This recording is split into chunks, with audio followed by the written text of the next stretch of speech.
Hello students, most welcome to this channel. Students, आज हम लोग 3 डायमेंशनल ज्योमेट्री में shortest distance between 2 skew lines के बारे में जानेंगे। ये स्क्यू लाइन क्या होते हैं? तो स्क्यू लाइन वैसे लाइन होते हैं जो डिफरेंट प्लेन्स में लाई करते हैं। सपोज करिए कि ये आप देख रहे हैं, एक प्लेन यह है, दूसरा प्लेन यह है। एक लाइन आप हाथ की जो उंगली है उसको लाइन मान लें, दूसरा इस प्लेन में ये हाथ की जो ये उंगली है उसको हमने लाइन माना। दोनों लाइंस, दोनों जो मिडिल फिंगर है वे दोनों 2 प्लेन्स में लाई करते हैं। ये दोनों क्या कहलाएंगे? Skew lines. ये दोनों कभी इंटरसेक्ट करेंगे नहीं, क्योंकि ये डिफरेंट प्लेन में लाई कर रहे हैं। डिफरेंट प्लेन में कि सपोज कीजिए कि कोई राम जा रहा है पटना बुलेट से और श्याम उड़ती हुई कार से छपरा जा रहा है। तो उड़ती हुई कार बुलेट के ऊपर से ऐसे करके गुजरेगी, ऐसे गुजरेगी। हो सकता है कि हाजीपुर में बुलेट वाले के ऊपर से। तो बुलेट और जो उड़ती हुई कार है उसके बीच की जो दूरी होगी वो परपेंडिकुलर दूरी होगी।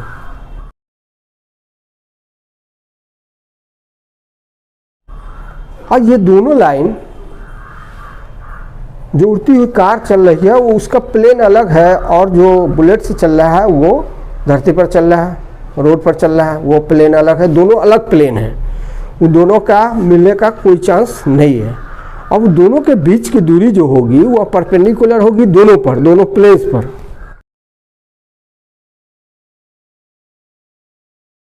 तो बच्चों, हम लोग शॉर्टेस्ट डिस्टेंस के बारे में जानने जा रहे हैं। स्क्यू लाइन के बारे में आपने जाना है। Skew lines are those lines which lie in different planes. आपने क्या समझा? L1 L2 2 लाइंस है। L1 गिवन पॉइंट S से, जिसका पोजीशन वेक्टर A1 है, से गुजर रही है और वह वेक्टर B1 के पैरेलल है। फिर दूसरा लाइन L2 वह गिवन पॉइंट T से पास कर रही है, जिसका पोजीशन वेक्टर A2 है, वेक्टर A2, और वह पैरेलल है वेक्टर B2 के। आइए, यही दोनों L1 L2 लाइंस है। अब L1 पर पॉइंट S है, इसका पोजीशन वेक्टर A1 है, और इस पर T है। L2 पर T है, जिसका पोजीशन वेक्टर A2 है। और L1 किसके पैरेलल है? वेक्टर B के पैरेलल है, B1 के। और L2 किसके पैरेलल है? वेक्टर B2 के पैरेलल है। और दोनों लाइंस L1 L2 के बीच का जो डिस्टेंस है वह है PQ। तो PQ L1 पर भी परपेंडिकुलर होगा और L2 पर भी परपेंडिकुलर होगा। चलिए इस 2 को मिला देते हैं।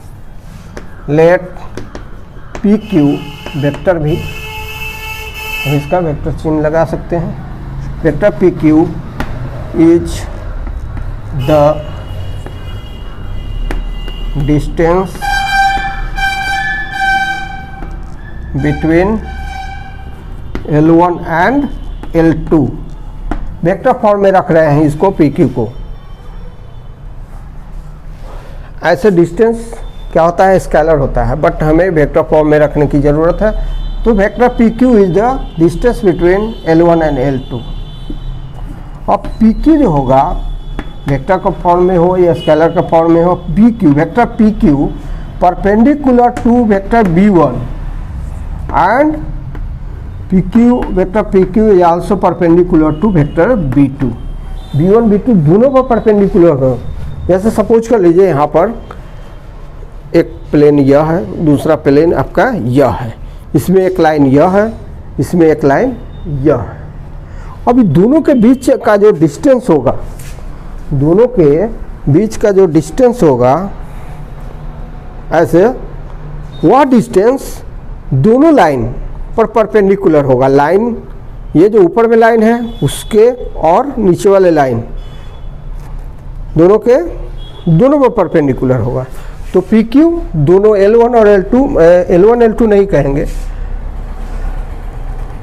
L1 L2 के बीच का डिस्टेंस है, बट B1 B2 दोनों पर परपेंडिकुलर है। कि vector ST vector S T equals to क्या हो जाएगा, सपोज कीजिए कि यहाँ पर ओरिजिन है, ओरिजिन से इसको मिला दीजिए, ओरिजिन से मिलाइए तो वेक्टर एस टी यह दिख रहा होगा, ऐसे दिख रहा होगा, ऐसे ऐसे दिख रहा है आपको।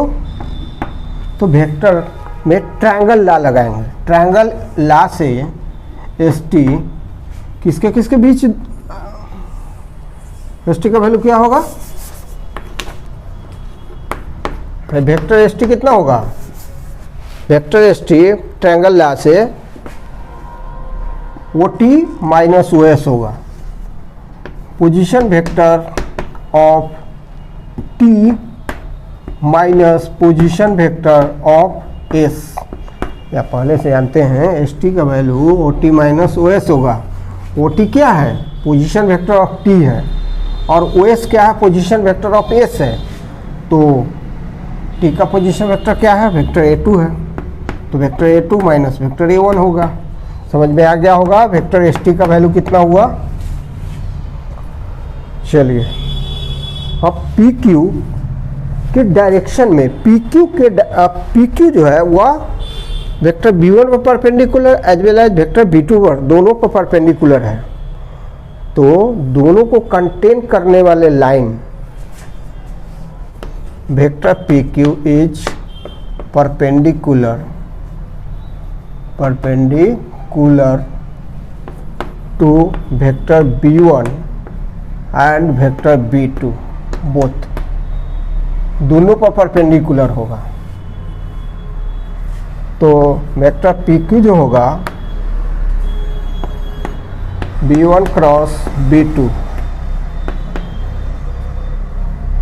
B one cross B two के पैरेलल होगा, पैरेलल होगा, पी क्यू जो होगा B one cross B two के पैरेलल होगा। अब आइए unit normal vector, unit normal vector along P Q क्या होगा, along P Q, unit normal vector along P Q क्या होगा। तो यूनिट वेक्टर कैसे निकालते हैं आप जानते हैं, हम यहाँ फार्मूला लिखेंगे फिर वैल्यू लिखेंगे। अगर सपोज कीजिए कि कोई वेक्टर ए हो तो वेक्टर ए के डायरेक्शन में या वेक्टर ए के एलोंग यूनिट वेक्टर क्या होगा, तो यूनिट वेक्टर ए कैप से डिनोट किया जाएगा, A cap equal to vector A divided by modulus of vector A, ये आपका फार्मूला होता है। तो पी क्यू का वैल्यू कैसे निकलेगा, निकलेगा B one vector B one cross vector B two divided by vector modulus of vector B one cross vector B two, ये फार्मूला है। यहाँ पर आपने देखा कि यूनिट वेक्टर कैसे निकालते हैं, यूनिट वेक्टर निकालते हैं vector A divided by modulus of vector A. तो इट्टा कैप है इसका पी क्यू का unit vector along P Q. तो इट्टा कैप का वैल्यू आया vector B one cross vector B two divided by modulus of vector B one cross vector B two. Let अब S T और P Q में क्या संबंध है, P Q is the P Q क्या है, एस टी का projection है। और प्रोजेक्शन के बारे में हल्का से जान लें, यहाँ पर प्रोजेक्शन सपोज कर ले कि वेक्टर ए का वेक्टर बी पर प्रोजेक्शन है, तो वेक्टर ए और बी के बीच का एंगल थीटा है। तो क्या करते हैं हम,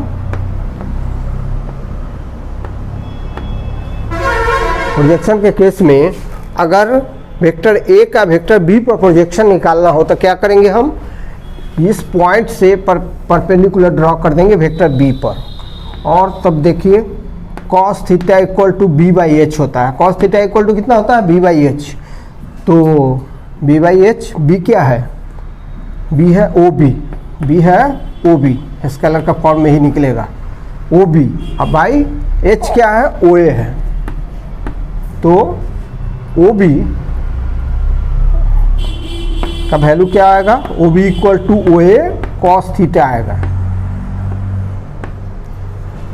ओ B equals to O A cos theta. तो यह ओ बी ही प्रोजेक्शन है, यही प्रोजेक्शन है,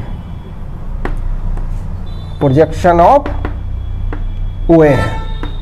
तो आपने देखा कि प्रोजेक्शन कैसे निकालते हैं, समझ में आ गया होगा। और आइए हम लोग इसका यूज करेंगे अब। P Q is the projection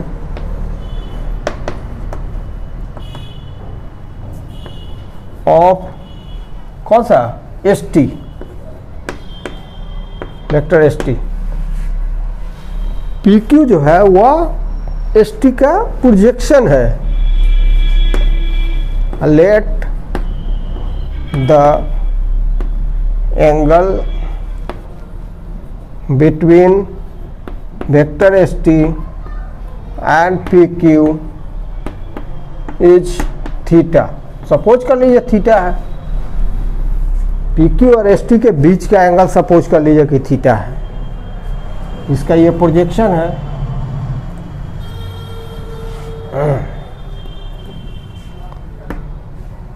अब देखिए जब प्रोजेक्शन हो गया तो इसका रूप ऐसे होगा, ऐसे होगा, ये पी क्यू होगा, ये एस टी होगा, दोनों के बीच का एंगल थीटा होगा, समझ में आ रहा होगा।